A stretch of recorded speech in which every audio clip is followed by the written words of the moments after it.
NCSimul utilizes the dedicated GPU for several processes, including the 3D environment, material removal, and cut analysis. To get the best performance out of your PC, follow this guide to make sure the GPU is set properly. Access the NVIDIA control panel by right-clicking on your desktop. For Windows 11, choose Show More Options, and then it should be visible. From the 3D Settings menu, choose Manage 3D Settings.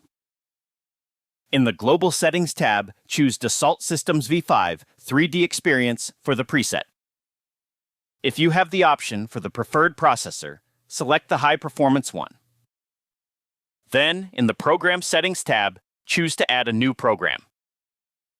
If you've launched NCSimul recently, it should be visible.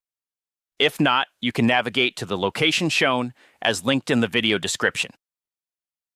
Again, choose the high-performance NVIDIA processor if applicable.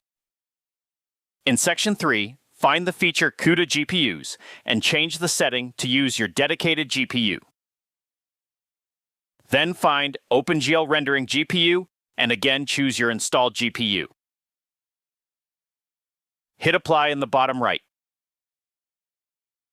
Back in the 3D Settings menu, switch to the Adjust Image Settings with Preview tab, change the option to Let the 3D application decide, and hit Apply once more.